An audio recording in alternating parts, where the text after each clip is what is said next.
Yeah, and it's a really fine balance too, right? Because you're there to support the driver. You know, the driver's the superstar. The driver's the one that the TV cameras follow around, and they're signing all the autographs. So you're really there to make their job as easy as possible while trying to be as much of a leader and a coach in the background as you can. And if you can find that balance, then you've got something, I think.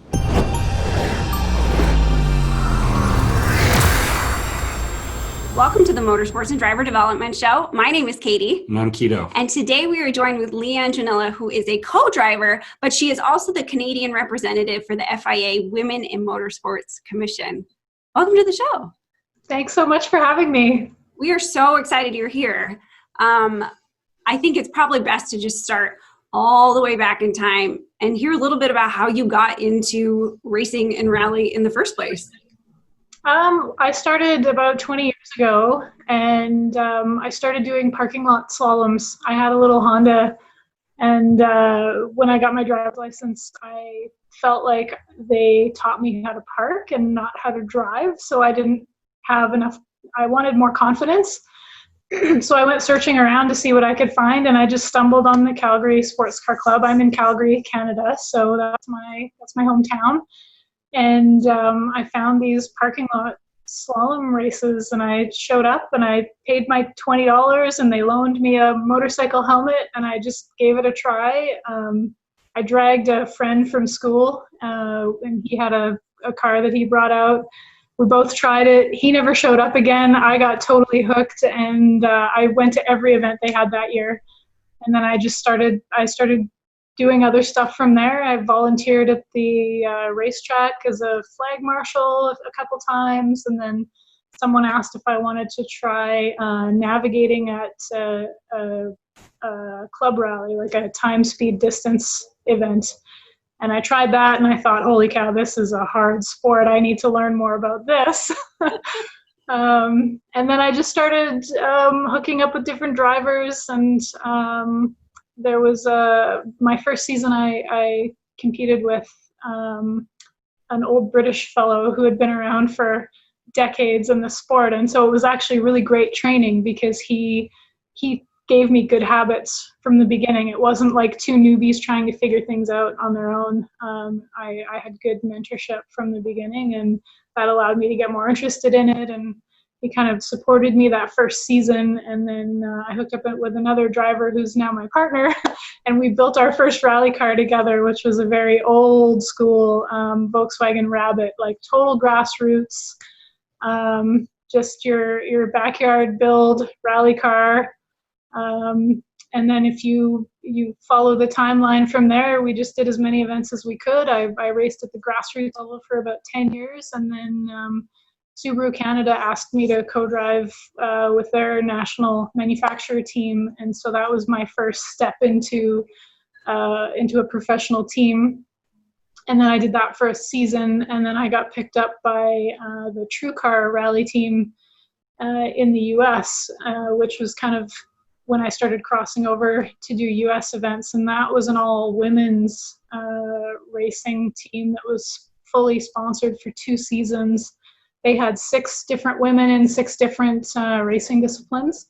So it was really nice to get to know some of the women in the other disciplines. We had Catherine Legg in the IndyCar, and there were, just all different disciplines covered there. So so that was a really neat experience, especially to be on an all-women's team. And then from there, it just kind of grew from there until a few years ago when I hooked up with Dave Wallingford out of Ohio, who's my current teammate. And we've been together for the past three years now as a team. It's so funny. You just described the exact series of steps that we recommend people take. Get out there, try something simple and fun like autocross, go and volunteer, go to another kind of event, try co-driving. Like you took all the steps that we talk about, and I just love to hear that it's exactly what you should do. It was very organic. Like I definitely never sort of went through school thinking I'm going to do this. I just sort of tried it and had fun and loved it and kept showing up, and here I am. So when you first drove for Subaru, that was, like first professional drive. Was it vastly different? Were expectations different, or was it just same thing in a different car? What was that like? It was vastly different. I had spent most of my time competing in two-wheel drive, and ended up, I think, a couple-time Canadian two-wheel drive champion by that point. But to go from a Volkswagen Golf to the top car in Canada was a significant learning curve. So we did some testing. Of course, they wouldn't have brought me on if they didn't think I was capable. So there were some hoops to jump through to make sure that they thought I could do it. And then we did a couple of events in the Pacific Northwest actually as practice. We did the Olympus Rally and the Oregon Trail Rally. And then we started coming up and doing events in Canada, and it was still quite a learn. Like I didn't, my performance wasn't perfect. If I was to go back again and do it now, I'd be in a much better position. But we made it through the season, and it was really formative. It was really important for me to take that jump because it prepared me for everything that came after that. Yeah, it's just a whole other level of professionalism, I imagine. You said they reached out to you. How did they find you? Did you know why they chose you? Canada's, it's a big country with a small population, and so Rally is a fairly small community. So as you kind of grow in the sport and you get to know people and you start getting outside of your region and competing nationally, you get to know the group of people pretty quickly. And you kind of just build yourself a reputation as you do more and more events. And I was lucky. I had a good reputation in the community, and I guess a few people recommended me, and they wanted to make the team all Canadian. They didn't want to bring people in from other countries. So that was a bit of a leg up in that respect. So yeah, that's kind of how it came about. I'm sure you were not lucky that you had a good reputation. I just clear on that. But you mentioned that you were fortunate enough to drive with somebody who had a lot of experience at first, and then he taught you good habits versus starting out with a new driver. Tell us some of those good habits that you feel like you were able to pick up.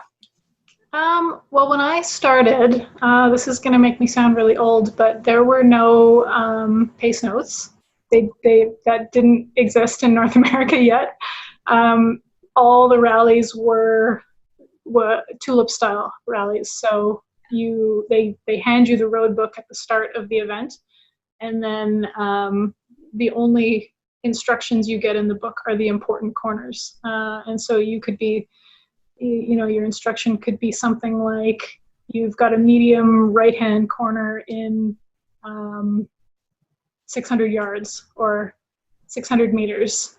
And then you are just counting down on the clock. And so he was able to teach me a good way of pacing myself and kind of counting that out in my head. And he also knew how to do all of the calculations for the transits. So when you're finished a speed section or a stage, you have to transit to the next stage, and there is a time card, and you have to abide by the timing system in the time card. And so because he knew how to do those calculations, he was able to just walk me through every step. It was like having a coach in the car all the time.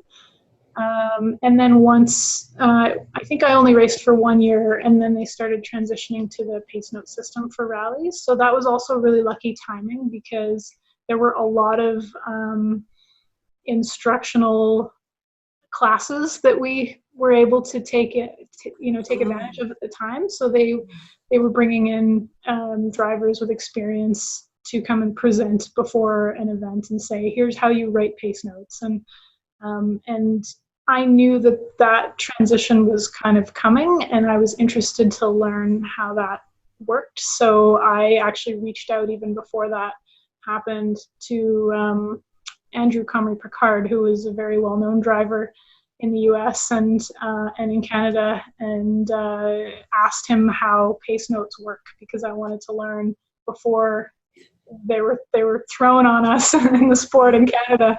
And so he connected me with his co-driver, who kind of gave me an instructional this long in a big email, and then my partner and I were able to go out and just kind of drive really slow down a little gravel road and practice writing them out and figuring out exactly what to do. So when that first event happened in Canada, where we were running a pace note style event, we were ready for it, actually. Mm-hmm. So it sounds like there's been a really big change from when you started until now, where you guys used to run those distance meters in the vehicles, and I don't think very many cars have those anymore. I don't think. It's been a real big change. And so do you think that the process for learning to be a co-driver would be similar today, or do you think that process would be changed? You know, like, where do you think somebody would want to start? I think, weirdly, it seems like there would be fewer written resources, but I know in the US there is a really good rally school run by the Gelsaminos, and they train up a lot of co-drivers, and I used to run a co-driver school in Canada, and we've noticed that a lot, like at least at my school, a lot of the students we put through the school have stayed in the sport. There are a lot of people, even today, I can look around and see, oh, they went to the school. And so I think throwing yourself into the sport without some kind of training or research in advance is really tricky. Like, holy cow, it's not an easy sport to just like throw yourself into. So yeah, either hooking up with a driver who has experience, or seeking out at least a book or taking a course wherever you can will give you a huge advantage. And yeah, I was lucky that a lot of that stuff was just free, and it was more in our faces when we started, and now you have to kind of seek it out a little bit more, but it's there. There's a lot of people, and it's such a small community that everyone wants to help you. So that's another thing you can do, is just ask around and say, I think this is so cool. How do I get involved? And people will just, yeah, they'll be happy to mentor you through. It's 100% true. Rally people are always happy to, there's no like hoarding of information so that no one else is there to compete against you. It's like everybody wants the competition. They want you to be there. They want you to be involved. And it's just so genuine. Yeah. And that is true all the way up the sport, right to the top. Like when Dave and I were doing the WRC events in Mexico, there were other co-drivers who mentored me through the WRC events, because the process is different, the way things are, the rules are different there, the timing's different. And so those people have all become good friends now, and now the community, your horizons just get a little bit bigger and bigger as you go to more and more events and branch out. And in France, same thing. I have friends that will be lifelong friends now, because they've just been so helpful, and everybody wants you to succeed. I love it. So talk a little bit about getting in a good groove with a new driver. How long does that take? What do you do to kind of build that up? You've driven with all different types of people. Like, how do you establish a good rapport with them? I think as a co-driver, you learn to be adaptable a little bit. Like in a lot of ways, it's really useful to sit with the same driver, because then you really get used to each other. You develop a style together, and you build a strong relationship. But it's also a really good learning experience to hop around and sit with different drivers and learn how to be adaptable. Because really, as a co-driver, your job description is to do everything you can do, so that the only thing the driver has to do is think about going fast and keeping the car on the road. And so what that means for each driver is different. And so sometimes in most cases, that's like a conversation before you go to an event, or a conversation with other people who have co-driven for that person to kind of set up what their preferences are. And then once you know how they like doing things, some drivers want to check their own tires, and some drivers don't want to think about it. And, some drivers want to have a little more control over certain things. And some drivers are like, you hand me food and I eat it, and like, I don't want to think about anything. And so once you establish that, like, it's pretty easy. And, I think I don't know, I guess I've got a pretty easygoing personality. So it's not very often that I sit with a driver that I think I'm going to lose my mind. Like, most people are really great in the sport. And even when you're under a lot of pressure, like, it's just, you understand what each other is going through. So for me, it's usually not an issue to kind of, like, my job is to help them out so that we can both do the best we can. And as long as I keep that at the forefront of my mind, we're usually successful. So drivers have co-driver jokes. They make fun of you guys. Do co-drivers have driver jokes? Like, do you guys dish it back? Yeah, that's a good question. That is a good question. Gosh, these are the moments when I wish I was as witty as Jason Bailey. So that is exactly who I'm thinking of. Oh yeah, he gives me a terrible time, and so I don't have any driver jokes. You probably would have a joke about the fact that you don't have any jokes. Exactly. Yeah. Well, he's going to text me right after this. I love it. I think he probably gives all his co-drivers a terrible time. Oh yeah. So I don't think he picked you out of. No, but it's not just him. It just kind of seems like there's this culture of like, the co-drivers are the ones keeping everything going. Like, let's be honest. And so I think that they have to poke fun at you in order to make themselves feel better. But I wasn't really sure if like the poo was being both ways. A little bit. It depends on the driver. Some have their own special reputations, and kind of like can push that a little bit. But usually that's like after the race or before the race. Right. That's a great point. So you have driven at the very amateur grassroots level, but you've also driven at a professional level. And the conversation surrounding co-drivers being paid for their time, it can be a little bit,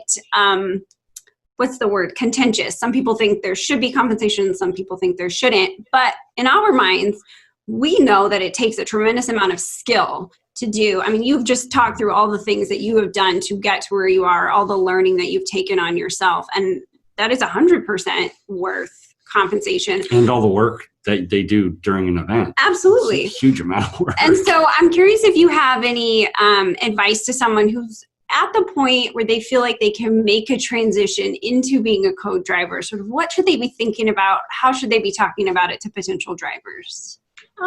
Well, rally is one of those really interesting sports where you get people competing at essentially the Olympic level in the very same race as people who could be doing their first event ever. And so that's one of the big appeals to the sport, is you get to hang out with these celebrities and you can compete anywhere in that range. And so that's the same for co-drivers. You can either be a beginning co-driver, you can be at the back of the pack and just out there having fun with your buddies, and that's a really awesome way to do the sport. And I did that for a long time, and it's fun. And then as you get more experience, like you said, you start, if you want, you start acting more like a co-driver who wants to really pursue it or do the best job they can, and then you start focusing your skills more, trying to build your skill set, try to find mentors in the sport who can help you out, and then you start kind of building your database of stuff, and you build your own logistics plans, and you build your own notes for every event of what tires worked and what didn't, and what were the weather conditions like, and where are all the good restaurants, and like that stuff that when you show up in that town, your team is going to rely on you to be able to lay it all out and say, all right, we need to be here at this time. Here's your plan for the weekend. Here's where you need to be and when. We're going to go to this place for dinner because it's great. And here's what the weather conditions are usually like at this event. Let's talk strategy. And you can start to really become a coach.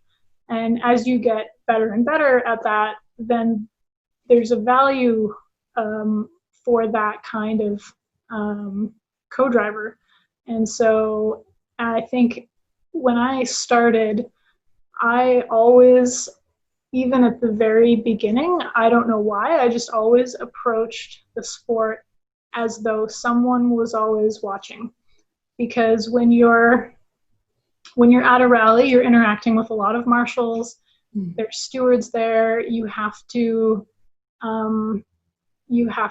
race within a set of rules, and there's rules of competition, and you're trying to do the most you can within those boundaries. And at the end of the race, at least in Canada, we have to fill out an evaluation form to say what we thought of the event, so that the event can look at that information and go back and make the event better the next year. And I always did all of my paperwork in a way that I thought, someone's looking at this, so I want to do a good job, because I want to show people that I'm trying hard and I'm trying to be good at it. And that's how you build a reputation in the sport, and that's how you start transitioning from just going out and having fun with your friends to wanting to be really good at something and develop a craft. And at a certain point, when you start getting phone calls from teams that you don't know, then that's your opportunity to say, I would love to do this event with you, but I have a full-time job and I need my time covered. Like, that's all I ask. And then that's a good way to bridge that gap, I think.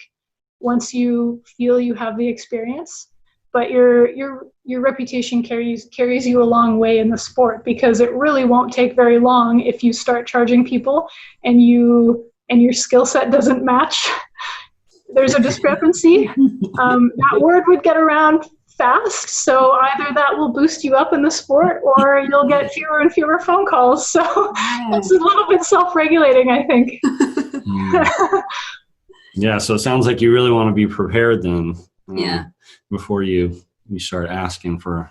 And it almost sounds like you talked a bit about like becoming a coach, and it sounded almost like you go from, I need a better analogy, from like being driven to like driving the process. You start to take ownership of things versus just kind of being along for it. And that's a really interesting sort of pivotal point for someone to think about. Yeah, and it's a really fine balance too, right? Because you're there to support the driver.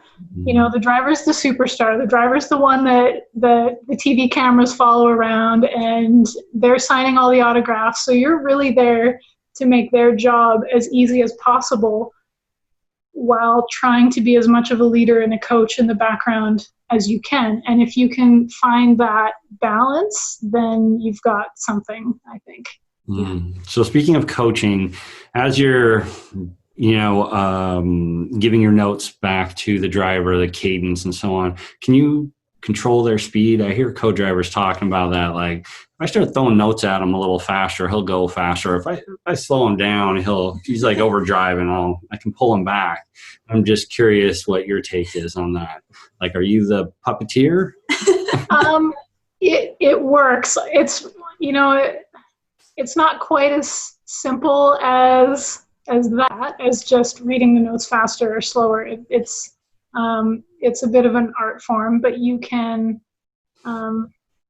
push them, and if you're reading the notes in a way that's not, if there's a little too much slack in the way you're reading the notes, then they would slow down as well, because they can't get the information that they need in time. And so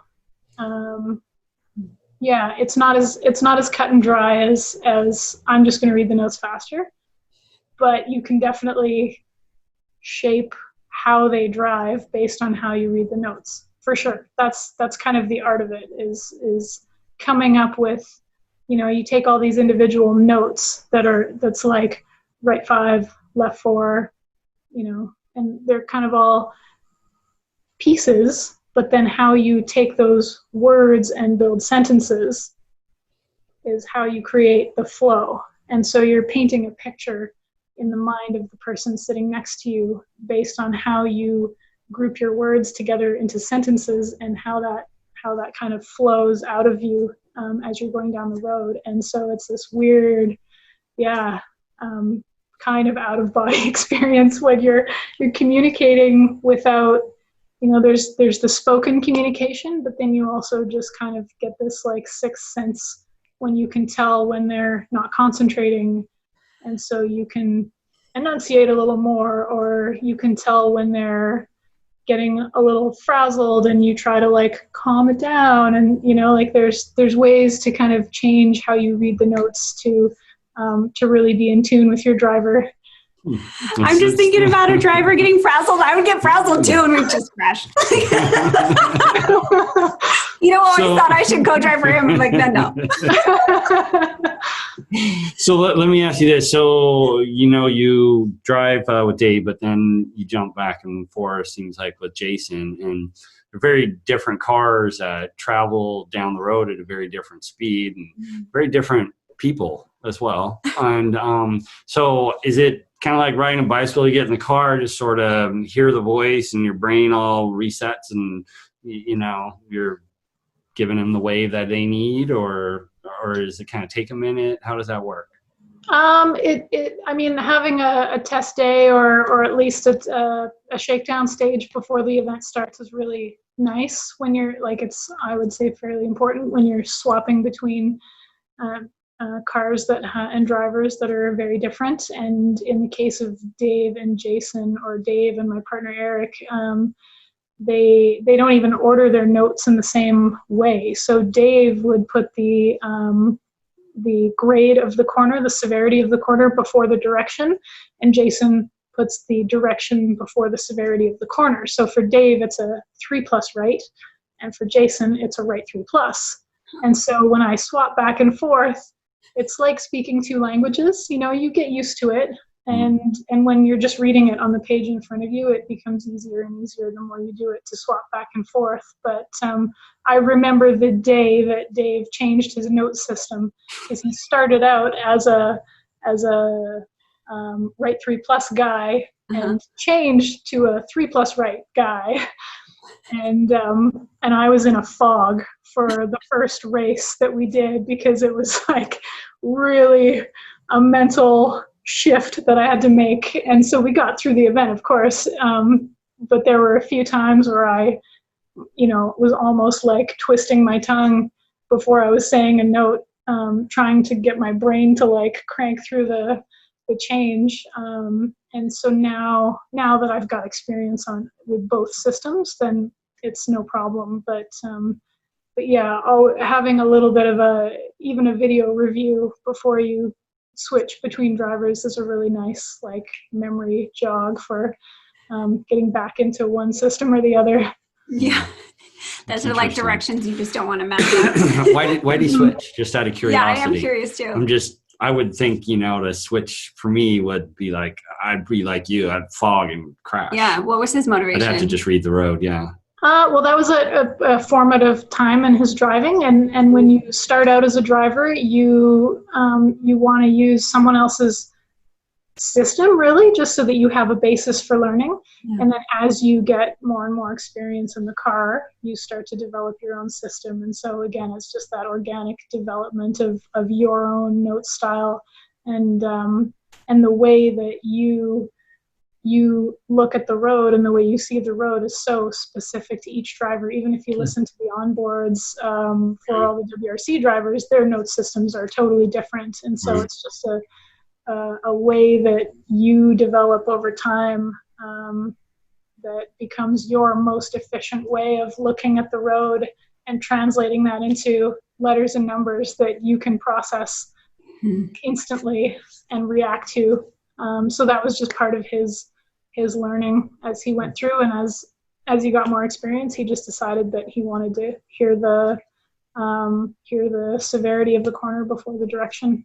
Yeah. Interesting. It's interesting. They say that like people who know multiple languages, they process things like math better and all that. I'm sort of curious, like, does driving with different rally drivers have the same impact? Like, are you developing muscles in your brain similar to people who like know how to play music and things like that? It's a hypothesis. Ask me some math questions. I know. I know. We should do a test. We should do some kind of like cognitive testing on just co-drivers in general. Every interviewer just give them a test. A series of questions. Grade them. Let's shift gears a little bit. Let's talk about this work that you do with the FIA Women in Motorsports Commission. How did you get involved in that?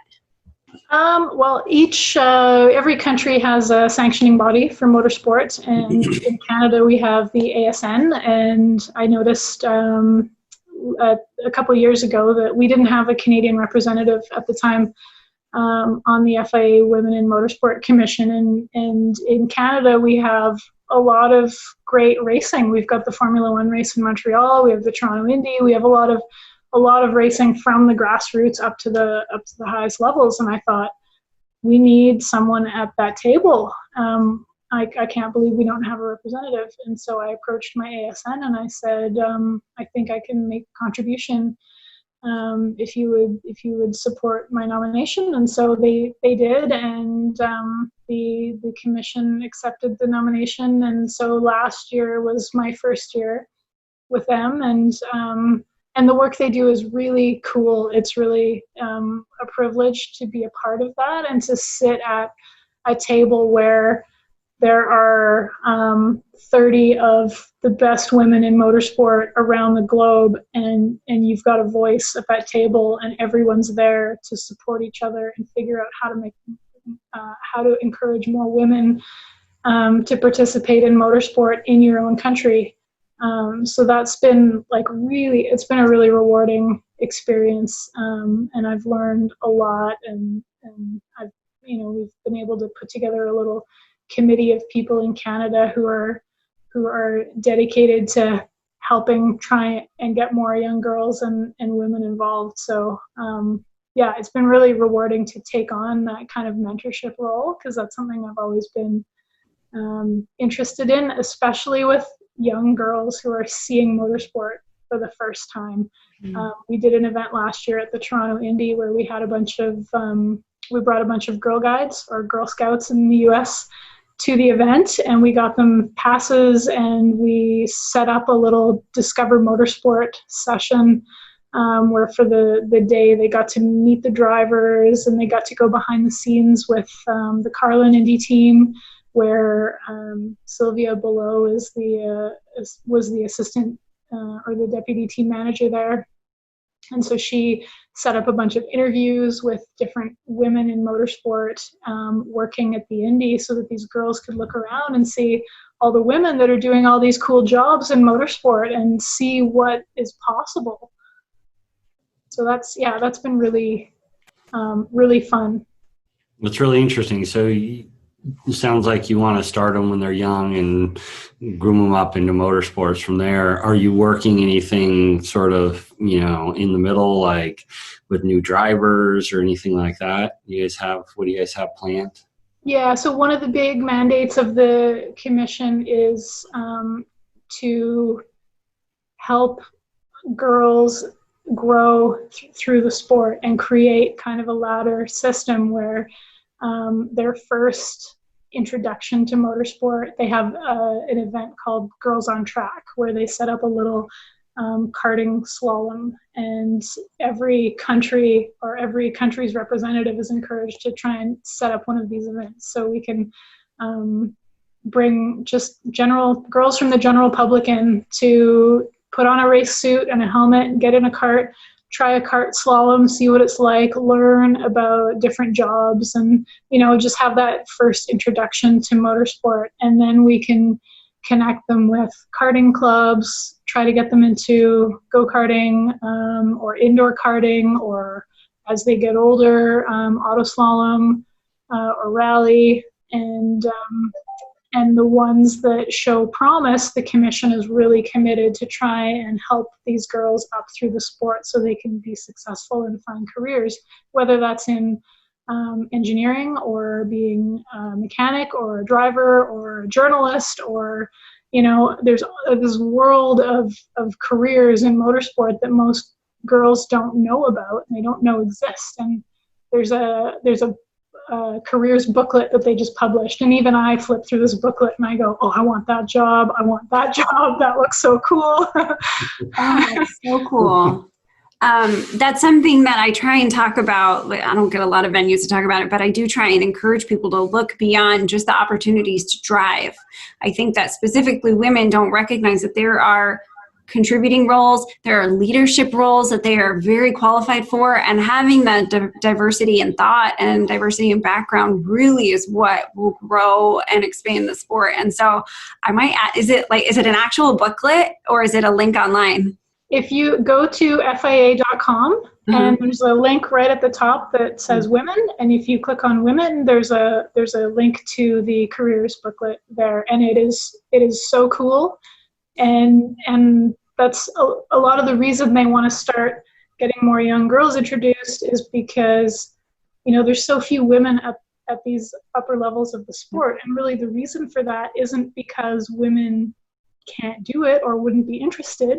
It's because there's not very many girls at the grassroots level at the bottom starting out, that they just kind of thin out so much by the time you get to the top of the sport. So the more girls we can get interested at the grassroots level, the more that will filter up to the top of the upper levels of the sport.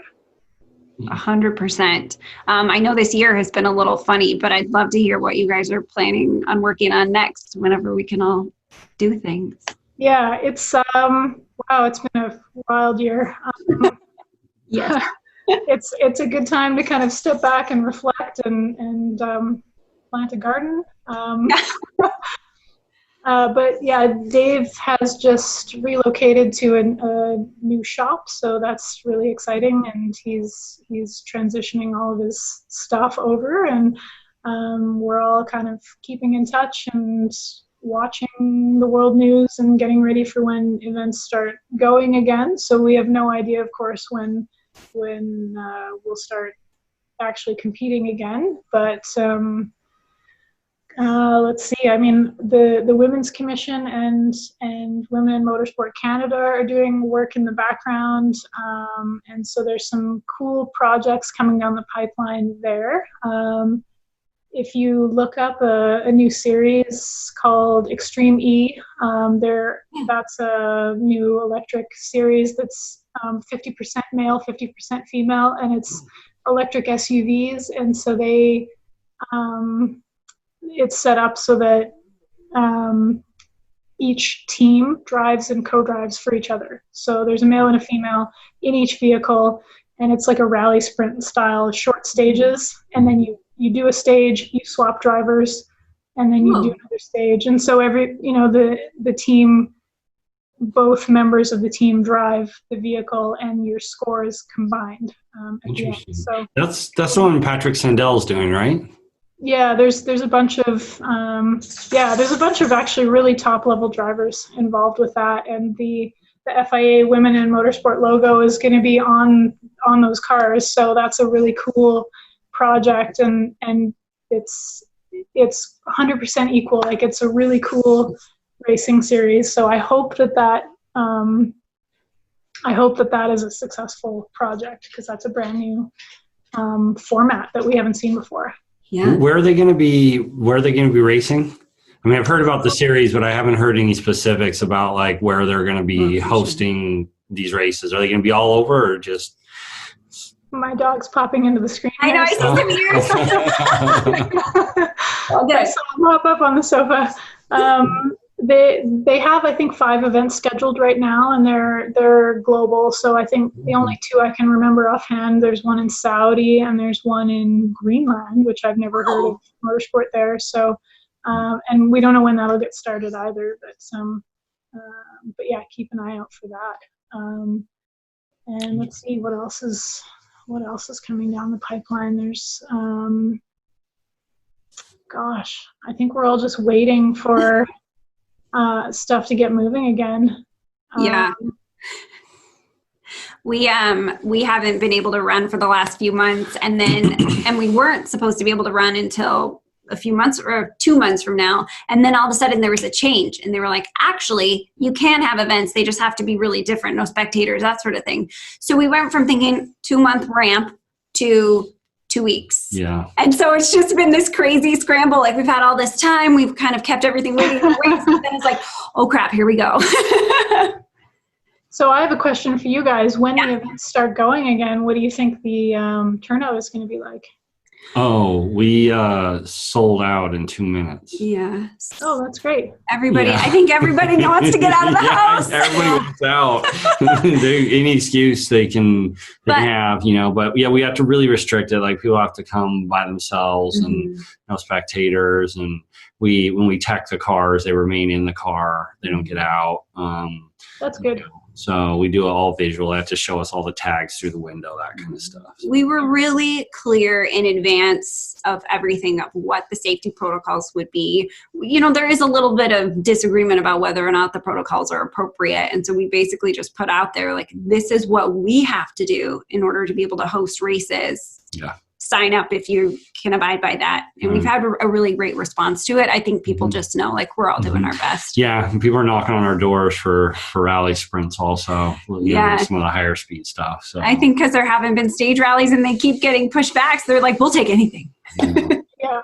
Yeah, and I think establishing really good safety protocols is going to draw more people out, because then they don't have to worry about how risky that attending an event like that would be. Yeah. And we're lucky, even at the point where we can have spectators back. For us in Washington, the plan was for that to be near the end of July. But our events are outside, so you're not crowded in a grandstand. So people will still have the space to spread out and hopefully find a way to enjoy the event that they're comfortable. So that's just a byproduct of rally and rally cross. And so we're really thankful for that. Trying to fill grandstands or having grandstands where people are, 6 feet apart is just a really interesting experience. Yeah. Sounds like stage zone, most of it is getting enough volunteers and having the meetings. Like we do all our driver meetings, and our signups and everything are all virtual, so that we're not actually grouping people together to have these meetings. So that's also part of our new protocol as well. So, but I mean, that'd be a lot more difficult state. I mean, how would you stage captain give disseminate information down the line? I mean, that'd be tough. And some events have really poor connectivity, so getting information out digitally actually might be a challenge at some events. Yeah. Right. Yep. Right. We'll see. Yeah, it's all really interesting. It's all I think it makes us better. Having to think creatively. We had to get really creative when we weren't racing about how to talk to people and keep them engaged and remind them that we're still here. So I think for us, we all get to be better because of it. I hope other people feel the same way. Yeah. Exactly. Yeah. Well, Leanne, thank you so much for your time today. This has been such an interesting conversation. Tell people where they can find you online.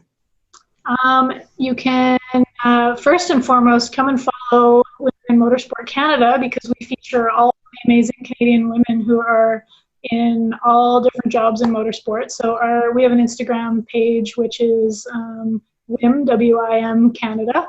Cool. And you can follow me on Instagram at Junnila, which means there's a quiz and you have to know how to spell my last name. So it's Junnila.